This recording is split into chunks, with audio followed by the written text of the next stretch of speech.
In the repair shop today, Gold tooling is a method of transferring real gold leaf onto the book. Chris brings the celestial light back to a battered Bible. I'm going to start with Holy.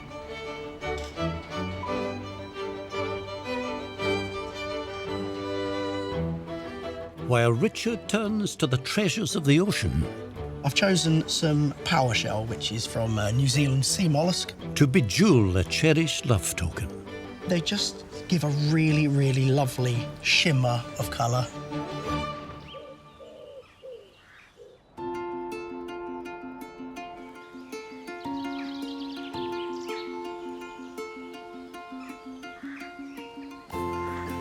Wheeling a family heirloom into the barn today are brother and sister Steve and Paula Prentice. Hello. Hello. They're hoping cycle-savvy Tim Gunn will be just as handy on one wheel as he is on two. Go on, come on in. Thank you. Thank you. Hello, Hi. how are you? Hello. I'm Tim. Hi, Tim. Tim. And I'm Jay. Hello, Joe. Hi, Jay. What is this? Well, it's a very poorly unicycle. Okay. Our parents had a variety act back in the 1940s and 50s with my grandparents, and they were quite well known. They did some Royal Variety shows and they've been Really? up to the Palladium a number of times. Wow. The act actually began as a rope spinning act with my grandparents called El Granadas. Then my father came along and the unicycle then entered the act. And then he married my mother. Right. And Mum then joined the act, and this was her bike. Yeah. So this belongs to Mum then, really, doesn't it? It does, yes. Yeah. Yeah? What's Mum and Dad's names? Peter and Dorothy. What did your mum actually do on a unicycle? Did she just ride it around? Well, she had to learn to ride a unicycle, to spin a rope, also do all the other things like the ribbon spinning, Whilst on the... whilst on the unicycle, yeah. So that sounds like quite an act, Yeah. though. So you saw them perform with this? Oh, This bike? absolutely. When I was a little boy, I stood by the side of the stage so often. My mother would take me up to the wardrobe mistress in the London Palladium, Okay. and she just wet my hands and dipped my hands into sequins. And then my mother would clear off and do her 10 minutes on the stage while I was going, Like, wow. Yeah. Are they still with us? Dad died in 2017. Right. Okay. But Mum's still around. She's Yeah? 93. Wow. And she knows that you brought it in here today? We broke it to her a few days ago, and she was really excited. Yeah. So what did this used to look like? Was it was a bit brighter than this, wasn't it? 'Cause Oh, it's got a it bit was of- beautiful. Absolutely These had bright all chrome. been chromed. Everything was chromed. These were all nice. Had a They were obviously beautiful lovely. brown leather saddle, a special, quite narrow saddle, because obviously when you're riding it, you've got to be able to move about.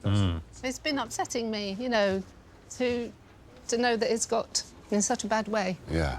I think it's really important that the future generations of our family know what happened. So it's family history. Yeah. Yeah. It's going to mean a lot It'll to be all of us. amazing. Mum would be blown away to see it. So Tim's able to get this looking the way it should be looking. Are you going to have a go at it? I'll have a go. Do you know how to ride it then? Just about. Just I haven't ridden it for 20 years. Listen, don't back out of it now. We're in for it. Thank you for bringing this in. I cannot wait to see what Tim does with this. Thank you for looking at it. Thank you. Thank you very much. Been a while. Bye-bye. Bye-bye. Thank you. I've never ridden a unicycle, so You want to give it a go? I wouldn't mind What are it. you laughing for, Suze? What's that? What? Have you rode a unicycle? I wouldn't dare.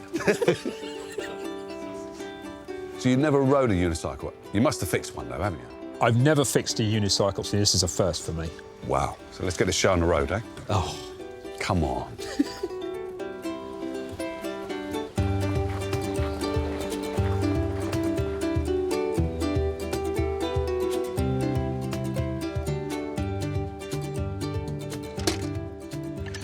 I think this is. I think this is a brilliant object. I mean, underneath all the rust, I can see a beautifully made, fantastically engineered unicycle.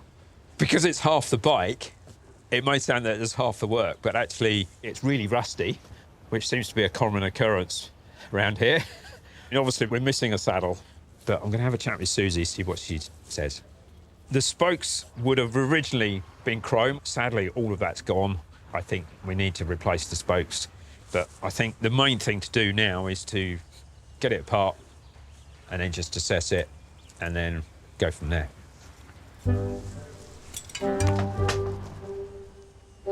Oh.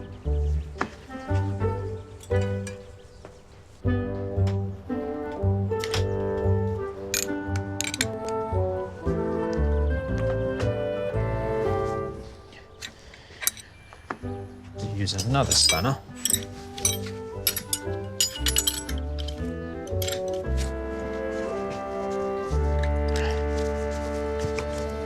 Nearly there. Wahee! Here we go. It's the power of engineering.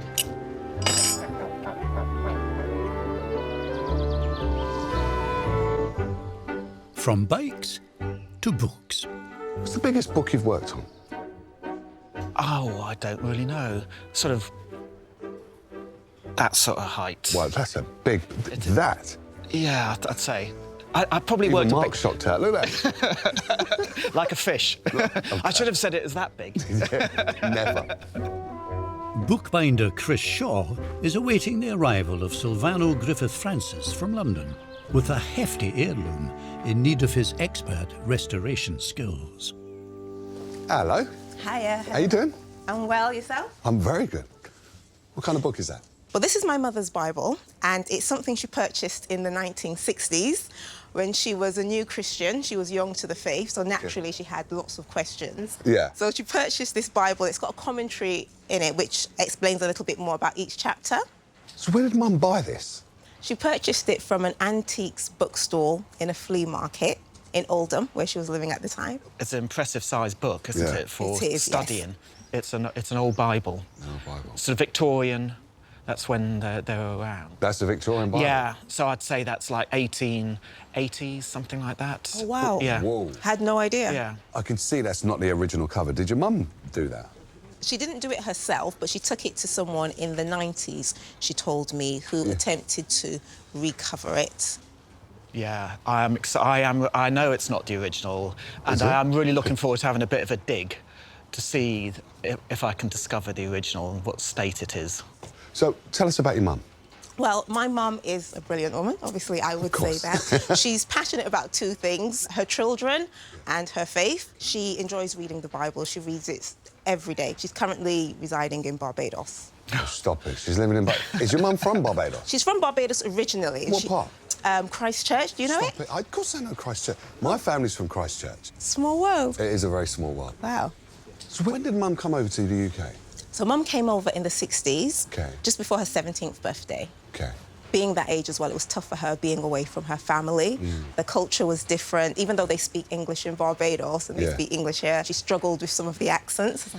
And at that age, I think it was very, very brave of her. No, very, very brave. What was it like growing up? Yeah, it was great. You know, my mum's a fantastic woman. She really put her children first. Yeah. My older siblings tell this story about this horrible old coat my mum used to wear. Right. And it was all falling apart, but she never changed it because every year she wanted to make sure that they had new coats as they were growing. But that's the kind of person she is, you know, and that's another reason I wanted to get this restored, because it's, you know, us now doing something for her and giving her something back. Yeah.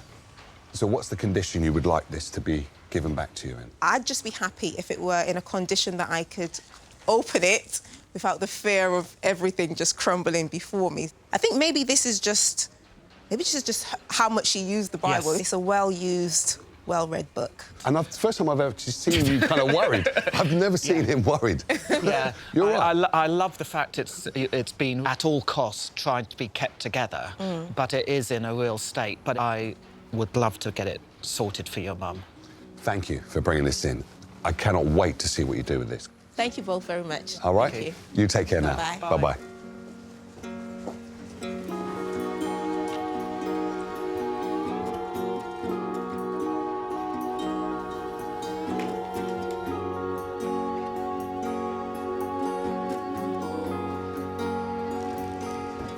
Whoever repaired this basically just covered it with some maps.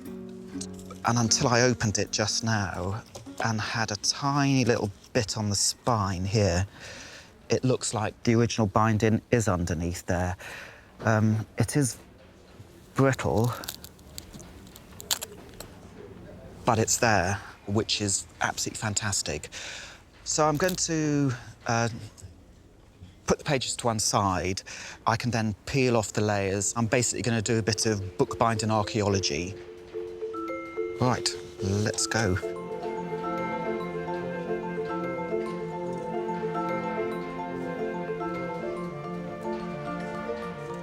Wow, that's big tape. Oh, whoa.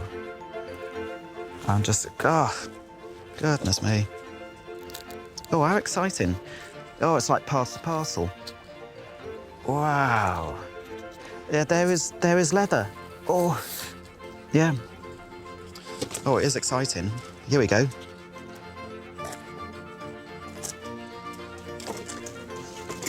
Amazing. Goodness me. What a handsome beast. I have never, ever, ever had a book covered in paper with the original binding underneath, and it's all there. I am not going to lose this map because this is just as important as the original binding.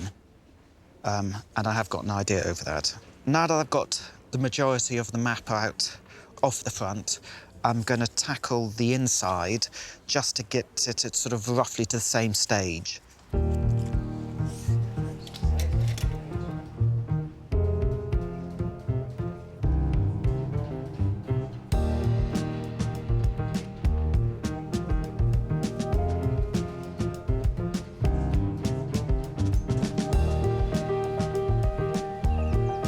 Having dismantled the battered unicycle, the restoration will see Tim working in tandem with leather expert Susie Fletcher. Suze, What have you got? I'm just working on Steve and Paula's unicycle, and that's the remains of the saddle. I don't think that's not very comfortable, is it? No, there's not much there at all. I've kind of worked out the best way of doing it. I've got this saddle that I found off of a donor bike. Okay. So it's a bit split and broken. Yes. So is it something that you could remake, the leather top? I'd love to, yeah, absolutely. I'll leave it with you. Yeah, amazing, thank you. Cool.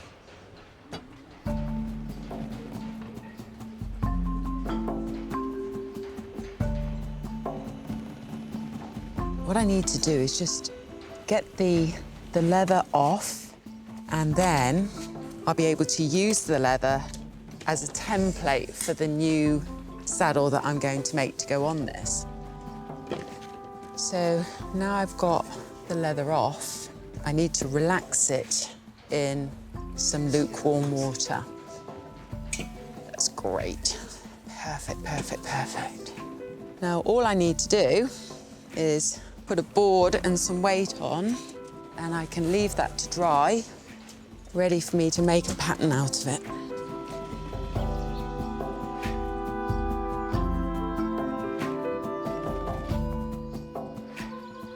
Before I start cleaning the rim of the unicycle, I've discovered that there's a little dent, and I've got a tool here that basically pulls the dent out of a rim. It's very clever, and I just love using it.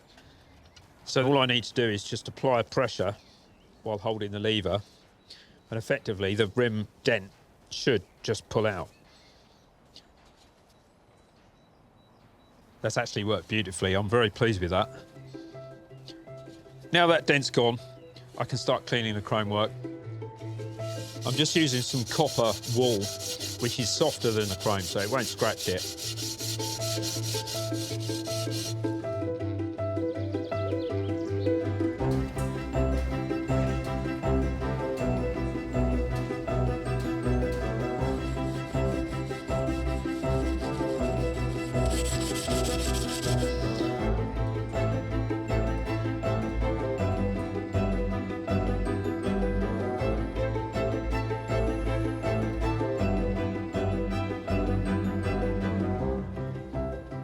Everything's cleaned as much as it can be, so it's now time to start building the wheel.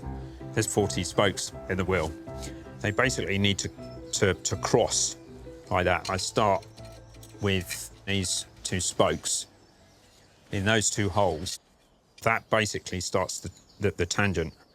So now I can start feeding in the spokes, knowing where they should go. In the sort of mid-1880s, they came up with this design of spoke configuration. A tangent spoked wheel effectively means the spokes pull against each other. So, because they crossed, it made it more responsive, more powerful. You could go further. Bikes didn't break so much. It really did transform bicycle technology. The bicycle wheel is actually, it's a marvel of engineering. I can remember the first pair of wheels I built. The thrill that I got turning 72 spokes into 2 wheels that I could actually bolt to a frame and actually ride up the road was just such a magic feeling.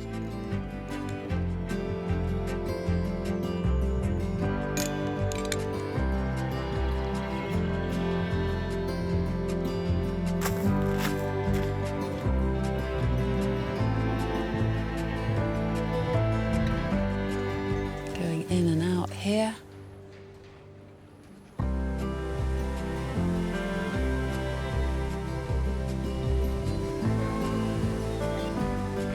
The barn's next visitor is David Cook from Lincolnshire, with a romantic keepsake that's seen better days. Hi, Dom. Good to see you. I'm Dom. Lovely to meet you. Yeah, pleased to meet you. I'm David. So, David, what have you brought in? Well, I brought a ring that belonged to my late partner, Caroline. Ring. Richard, come and have a look at this. It's a job for jeweller Richard Talman. Bit of a story behind it. Can I put it on there? Please do. How can we help? Well, that ring that belonged to Caroline, and she was my partner for 20 years. She wore it on her wedding finger. We never got round to getting married, but she loved that little ring. That was a token of our love together, really. And she passed away in 2020. Oh, goodness. And that was a hell of a shock to us all, really. Oh. Tell us about Caroline. She was always giving and never sort of taking. And she was such a lovely, lovely person. Oh, bless her. And I loved her to bits. Oh. Yeah. But that was her heart that got to her in the end, and she died from a heart attack. Oh. The last words I ever said to her is, "I love you so much." And she said to me, "I love you too." And that was the last time I ever talked to her. And we rushed into the hospital, and she died about 5 minutes before we got there.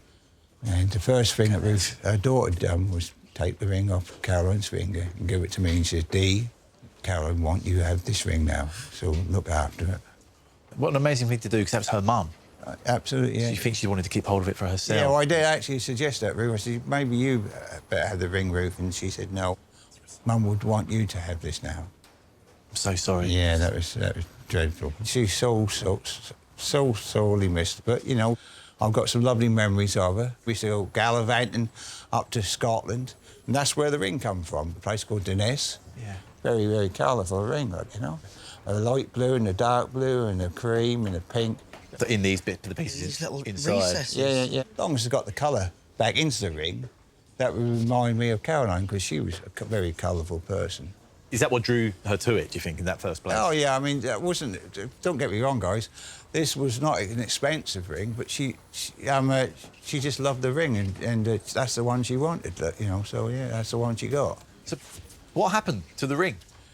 Well, I'm sure I put it on my finger, and... So you'd wear it? Yeah, I used to wear it like that. But that was a little bit loose, and took the dog for a walk up to the graveside. I come back, and I couldn't find it. What was going through your head, that moment of dread of not wearing it? Well, as you get to a certain age, Dom, you start going a bit senile, I think. And I think, have I put it somewhere safe, you know? So I stripped all the house out looking for it, but no joy. The days turned into weeks, and then on her birthday, I felt really, really bad.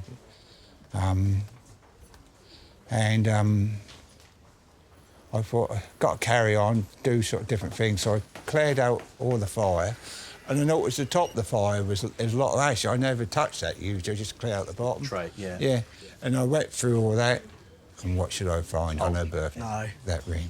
No. So that's been in the fire for 3 weeks, maybe more? Yeah. You're kidding. Honestly, yeah. So you got your work cut out there, Richard, if you can do it. How is it still here? How is it Take not... a look. Yeah, by all means. I mean, it's a miracle, really. You can see how sort of bad it is. Well, it's certainly tarnished and scarred the outer part of it, but the actual structure is still there, thankfully. Yeah. What are you hoping Richard's able to do Well, I'm hoping if you could get it to fit my wedding finger, that'd be absolutely brilliant. And then if you could get a bit of colour back into it, that'd be fantastic. Well, we'll do the absolute best we can. Thanks, Dom. You make an old Norfolk boy very happy if you could, yeah. Nice to meet you, David. Thank you. Bye-bye.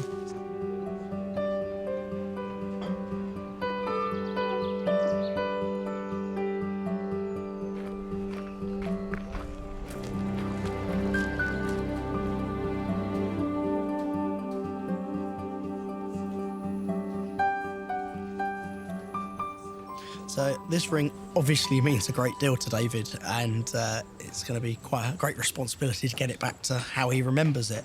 I'm really actually quite shocked that this hasn't melted. Silver melts around about 1,000 degrees. So, yeah, I think we must have been very, very close, especially that the ring has shimmered and then almost reset, giving it this orange peel effect. The real difficulty is to get something to match the colours that he remembers reflecting Caroline's personality back into this ring to preserve that memory of her. But the first thing I really want to attack is the finger size. As a symbol of his love to Caroline, he wants to wear that on his wedding ring finger, so I need to adjust this size.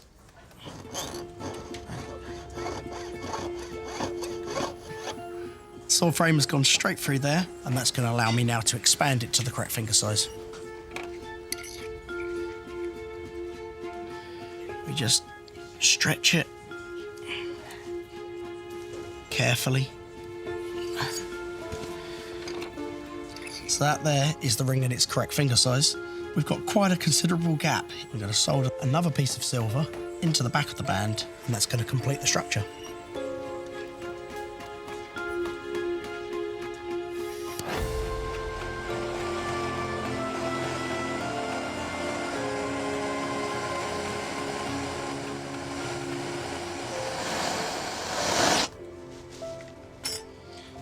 Okay. Both of those sides are soldered. Hopefully, that's the last bit of heat that this ring will be subjected to for the rest of its life.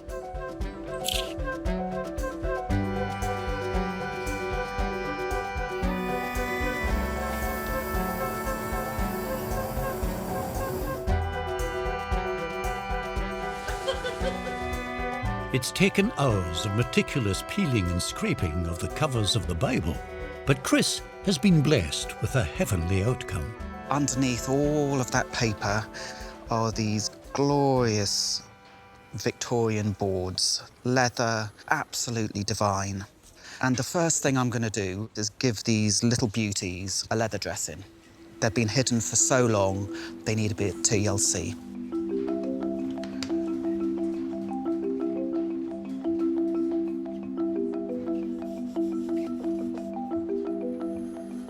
And you can just see there straight away the difference in colour.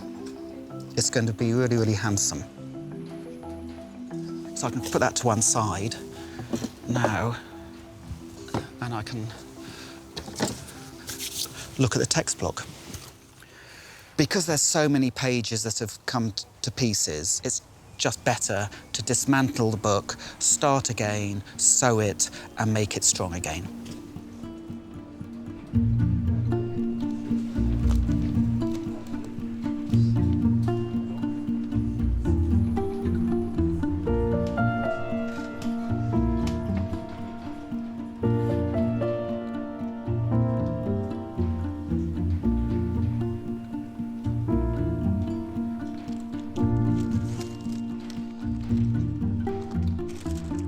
The Bible's now been dismantled, and now I'm just running through the paper repairs.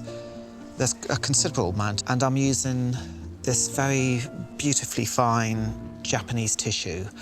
It'll give a huge amount of support to the edges of these pages. I'm going to be staring literally at every single page along in this Bible.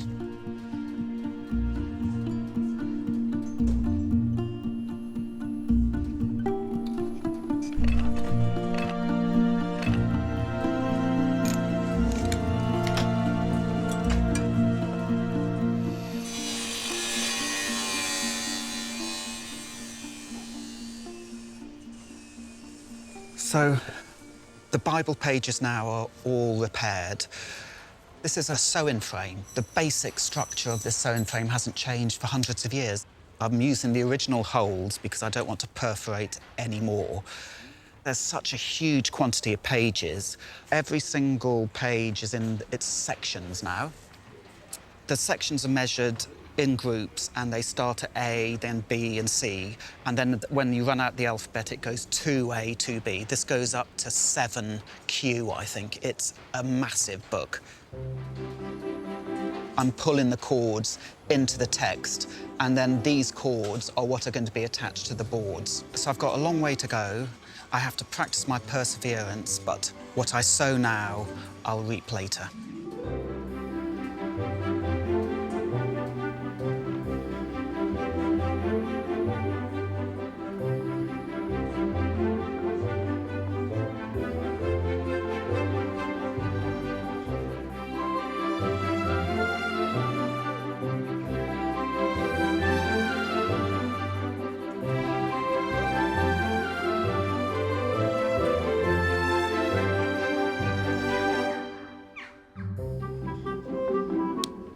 So after years and years, the Bible original boards are going to be reattached. I've lined up the back of the book. I'm really happy with that. The boards sit in right up against the spine, and you just make holes corresponding to where the tapes are coming up. And it's basically threading it through, and then I'm going to give it a big whack to seal the hole.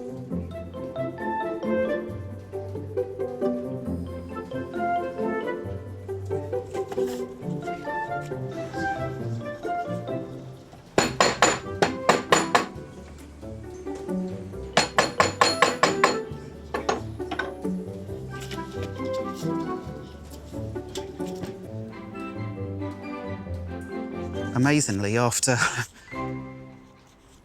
however many years, the Bible is one again. It's how it would have looked like back in the day. But slightly apprehensive over the fact that when Silvano brought it in, I mean, it didn't look anything like this. It is just such a transformation. I really hope she likes this.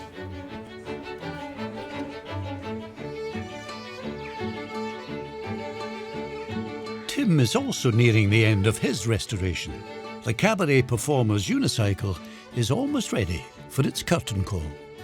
So I've put the wheel in the forks, everything's cleaned. It's fully reassembled, apart from the saddle and the pedals. Now that that's on, it's the cherry on the top of the cake.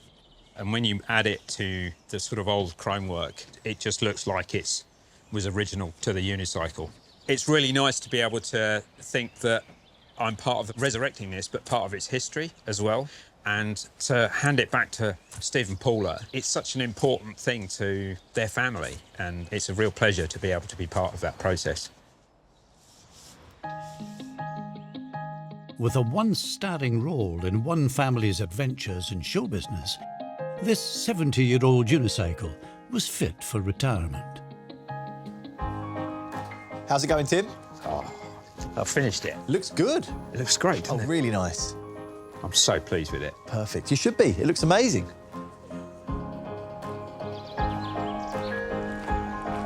The unicycle reminds Steve and Paula of their mother, dazzling audiences with her skills in the saddle. Hi. Hello. You okay? Hello. Good to see you. Oh, how are you both feeling?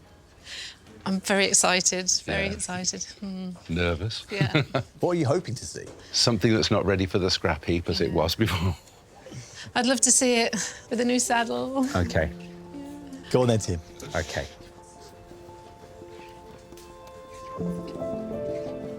Oh, wow. So lovely. Oh, that's amazing.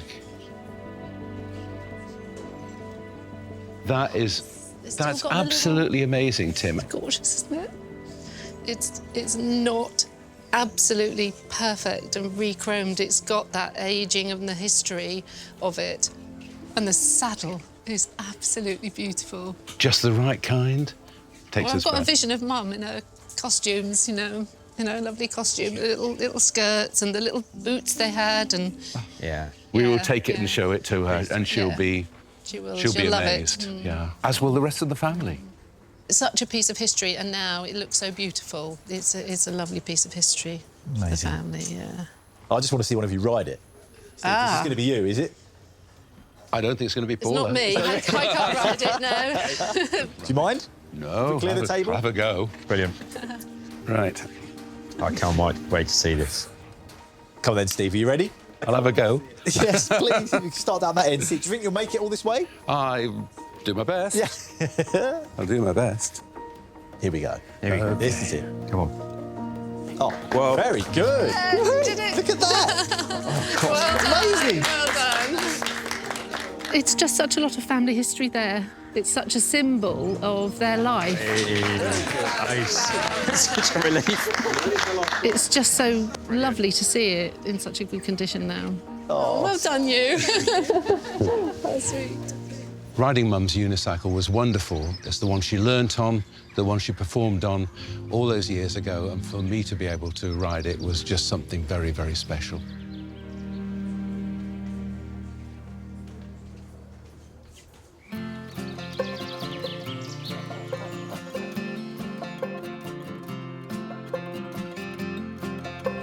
With the silver ring now the correct size, Richard can attend to its fire-damaged surface. That's ready for me to go over to the polishing motor and get the first stage of polish on it.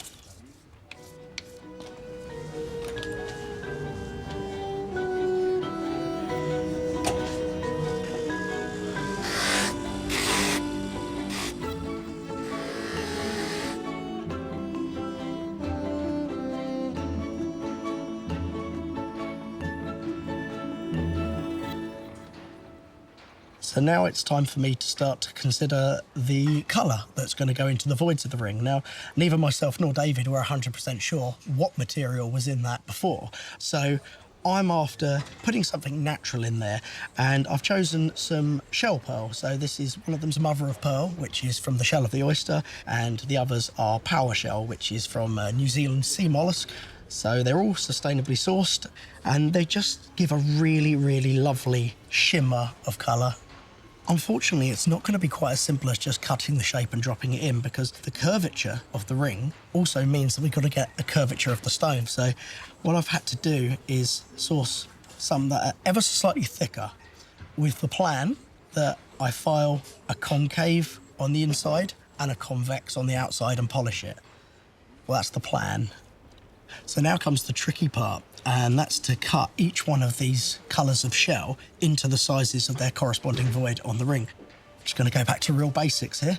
Sheet of paper, and I'm just going to press it a little bit like when you used to do a brass rubbing at school. And of course the pleasure of having dirty goldsmith's fingers, if they've got perfect outline of the void that I want to get the shell into.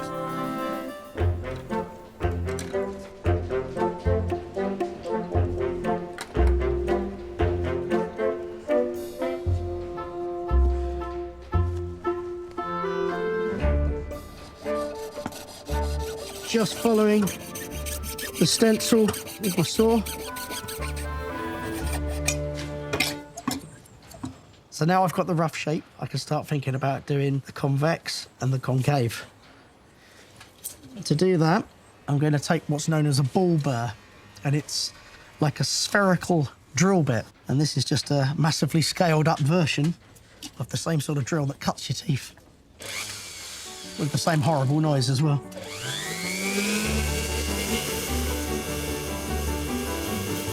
See, we've got lovely curvature going on there. Just a little bit more trimming, and that piece of shell will drop in there nicely. Now I've just got to repeat that another 3 times.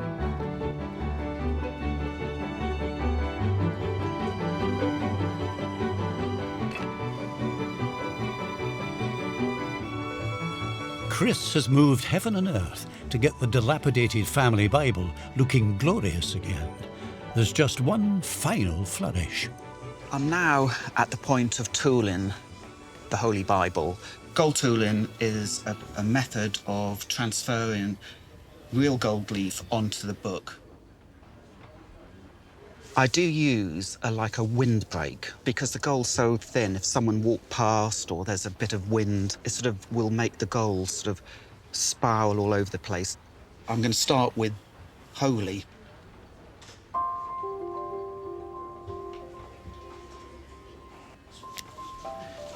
If I was wearing short shirts, you'd have seen the muscles there. It's quite a lot of pressure you have to put on that. Once this is tooled, I can hand it back to the Silvano.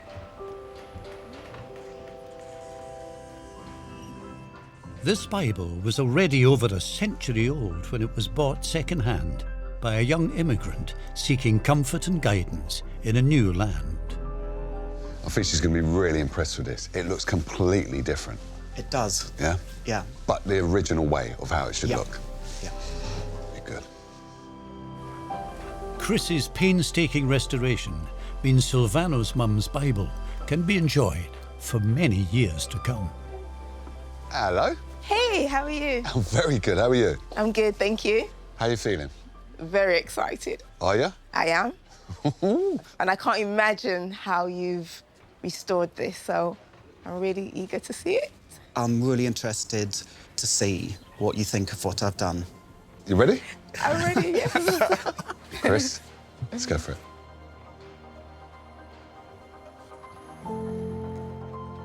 Oh, my days!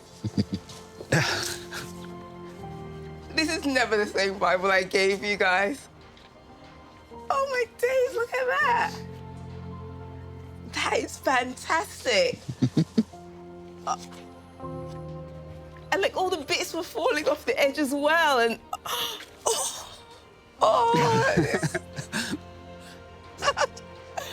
this is phenomenal. Like, I was not expecting this. Oh, you've done an amazing job. Look at that. Oh, wow. This is amazing. It's like a small miracle, isn't it? It was just bookbinding heaven for me. It was just... Yeah, I really wasn't expecting it would be anything like this. So, thank you. Thank you. I wanted to preserve the total history of the book, so I've made a little extra something. Oh. It's a little slipcase for the Bible to slip in. And then you've used the original map. Oh, that is so clever. Look at that. Thank you so much. Will you take care now? And let us know what Mum thinks of it, please. Thank you so much, guys. Bye-bye. Bye. I cannot believe that that's what was hiding under the wallpaper. I can't believe that Chris was able to find it just to see what it would have looked like originally when my mum had it initially. It was just, yeah, it was phenomenal. It was really, really great to see.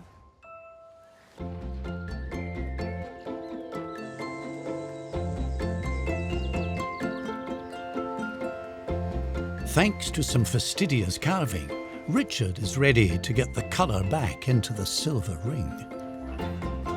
I'm going to be securing these pieces of shell into the ring with an epoxy resin, and this is used in jewellery for all different types of pearls.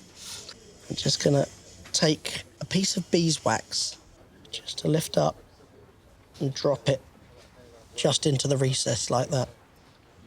There you go. First one's in. That's hours and hours of carving each piece to perfection, and it drops in there in a mere second. Now we're going to go for the darker blue. You just end up getting so engrossed into what you're doing, you can almost forget to breathe. So now it's just letting this epoxy resin set beautifully. Then it'll be time for a final little buff to it. Make sure it's absolutely perfect before giving this back to David. I'm really, really excited about this. This fire-scorched ring served as a symbol of love between a couple who were together for 2 decades. You ready, Richard? I'm ready. Come on in.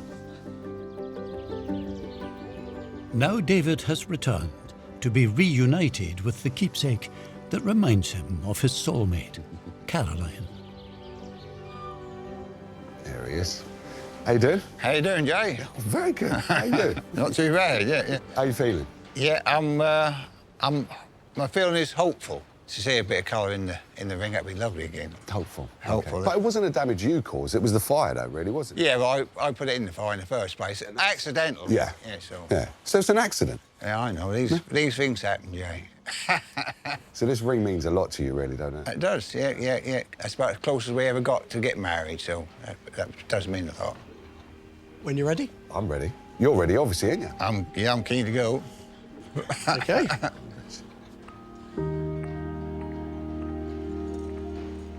Wow, crikey. Wow. Can I pick it up? Can indeed. Richard boy. Isn't that beautiful? So pretty. Oh, that's absolutely gorgeous. Thanks ever so much. Oh. Welcome. Oh. Yeah, Caroline, we got it back before you go. Oh, it's really stunning. I'm not taking for words, really. I am. You've done a great job, mate. Wow. Oh, look at that. Thank you so much. This has been the best day since Caroline passed away 18 months ago, so thank you so much. No, thank you. You're really welcome, David. Wow. She's with me all the time now, and if she was looking down, I'm sure she is, she would be so pleased about this ring. Yeah, so thank you so much. Yeah. David, it's been a pleasure to meet you. No, the pleasure is all mine, boy. You take care now. Bye-bye. All right? Safe journey, Bye-bye. David. Bye-bye. Take care. That's nice. Made him very happy, man. Well done. I'm so relieved. I felt so guilty about losing the ring and the damage that was caused to it. Caroline was always in my heart, but she's now on my wedding finger. And that means so much to me, and it means so much to both of us.